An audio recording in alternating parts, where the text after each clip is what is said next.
Hey everyone, welcome to Herb's Hot Takes. I am Tyler Kern, and I'm here alongside the man, the myth, the legend, the man himself, Mr. Herb Billings, VP of Technology Strategy at Datascan. Herb, how are you? I'm doing great today. How are you, Tyler? I am good. I'm ready to put my math hat on as we discuss record accuracy formula. How are you feeling about this? I'm feeling like this is going to be a challenge without a chalkboard.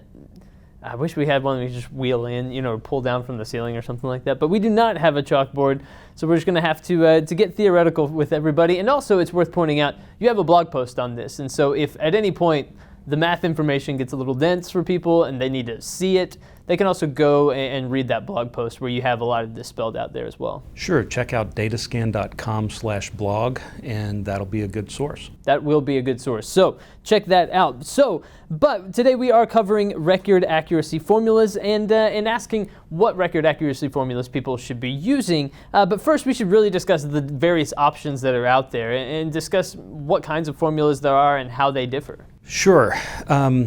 The RFID world loves to talk about the percentage of SKUs that have accurate counts. And they can do that because they're capable of counting every week, and they can get things very accurate and not take the time between counts that cause the degradation of inventory record accuracy to get too serious.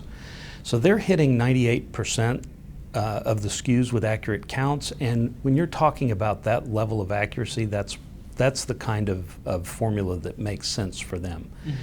There's the summed absolute variance or summed absolute difference formula. The SAD formula. Well, that's one way to call it. The absolute difference is going to be the count. It's actually the sum of the absolute variances, unit variances, divided by the grand total units in the store. That's better for a barcoded retailer because it does give you a little bit more information about the distance from accurate you are. The percent of SKUs inaccurate doesn't give you an idea of how far off you are. So that's one of the benefits of the summed absolute difference. The third one that we've just come across by NEDAP, it was a white paper by that company that makes a whole lot of sense and corrects some of the issues with the summed absolute difference method. That's short, SMAPE. That's the short name is SMAPE. It is symmetric mean absolute percentage error. And that is the last time I will say that. We will call it SMAPE for the rest of this episode. That one is very interesting because it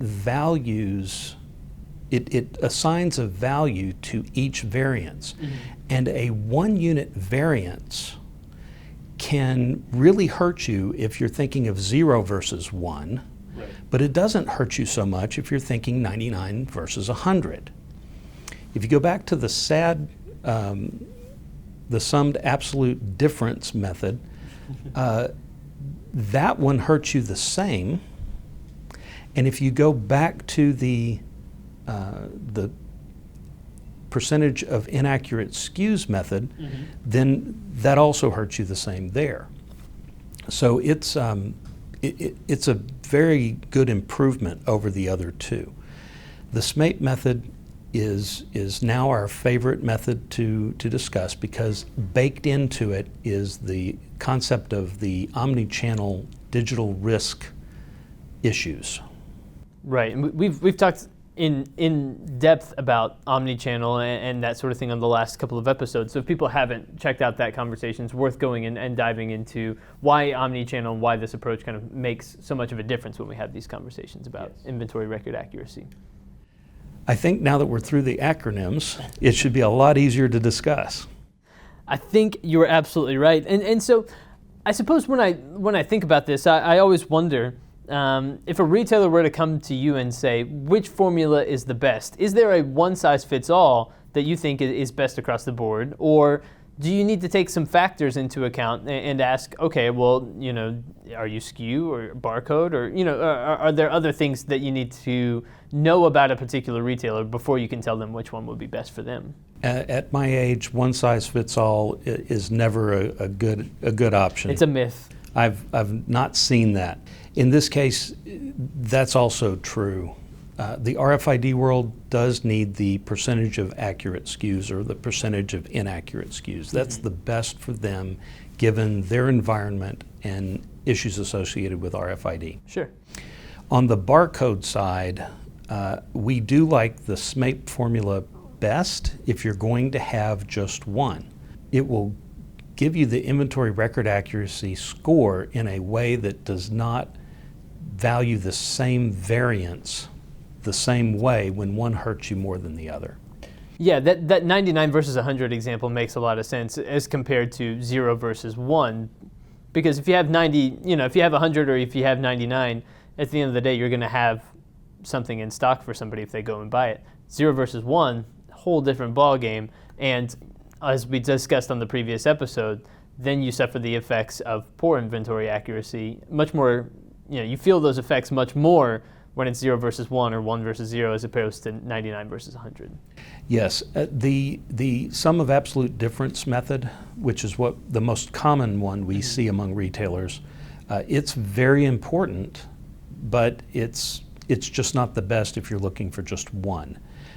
Many times we recommend having both, or many times the retailers, they're the people that are interested in this, the buying organization or the different organizations in the retailer, they will be interested in both for different reasons. Interesting. Okay, so I'll be honest with you, part of the reason I am a host is because I was told there would be very little math. And this is quite math heavy for me, Herb. And so that's just where I'm coming from. So when it comes to these formulas, tell me about implementation and how easy they are to implement in a retail setting if somebody is listening and they think I am math averse. Well, I will say that programming is my background for many, many years. And the actual formula itself is not terribly complicated. Mm-hmm. So these are relatively easy to calculate. But as we're finding in the data science world, clean data is the most important thing. And cleaning data is 85% of a data scientist's job.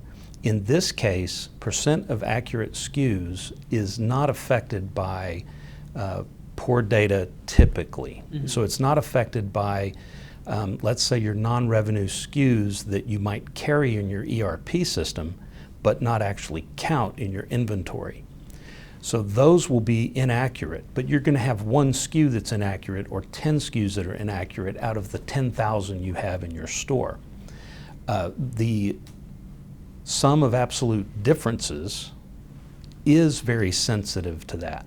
You might have 5,000 units in your ERP for the gift card, and you're not going to count any of them because that doesn't make any sense at all. Right. You'll have a variance of 5,000 units in that case, and your inventory record accuracy will definitely suffer as a result. Those need to be scrubbed out of the calculation.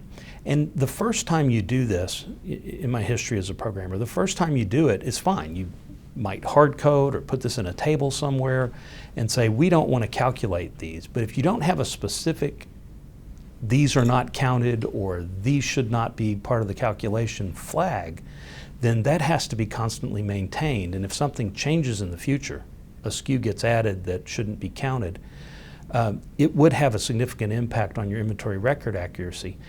And since this is going forward going to be a KPI for many stores, people take that stuff seriously. And when it does change, especially to the negative, that's something that people will have to pay attention to. So data scrubbing, making sure that you keep your stuff clean is a challenge for the SAD method. The SMAPE method is less sensitive to that, so you don't really need to keep your data as clean for that.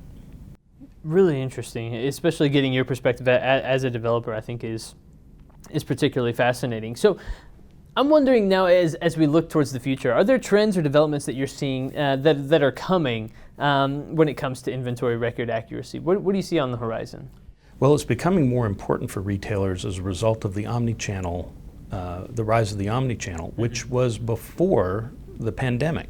But then the pandemic pressed the fast forward button, as we've talked about before. Certainly did. People who have never bought online and said they never would were forced into doing that and are starting to like that experience, at least for some items. Inventory record accuracy is very important for retailers. The trends we're seeing are they're starting to use that as a KPI for stores. It does a very good job of giving an overall picture of whether the store is following their processes and procedures appropriately around inventory management. There are other related data dives that you can do from your inventory record accuracy into the variance side of things.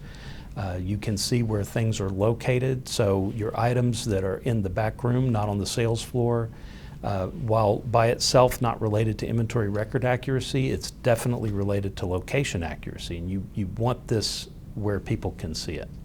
Has inventory record accuracy risen up the food chain in terms of who is concerned with it? It seems like it used to be a thing before omnichannel, before buying online and that sort of thing. That this was something that may have just been an annoyance for people who worked in the store on a daily basis, who had to say, oh no, we don't have that, or let me go check. But now it seems like this is an issue that has climbed the food chain to the point where now higher and higher ups are increasingly more concerned about inventory record accuracy. So knowing that, you and I have talked before about how life looked prior to the omnichannel, prior to the need for very accurate inventory records.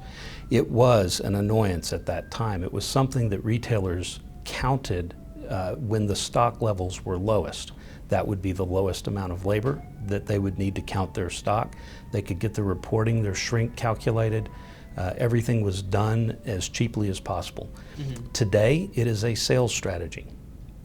Right. We've talked in the past about how you can increase your sales between 4 and 8%, according to one very large and very well done academic study, by counting more often. So when you talk about increasing sales, that's C-suite level.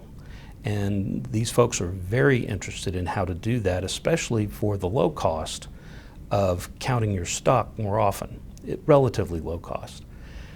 So it definitely has changed the schedules. They're counting when it's much more advantageous to have accurate inventory for their omni-channel big selling seasons. They're changing their frequency as well. They're counting more often. They're counting the most important items more often, resulting in increased sales and increased visibility in the organization. That's really, really interesting. And you're right. Anytime we're talking sales numbers, that's C-suite level. And that's something that those guys are very, very concerned about.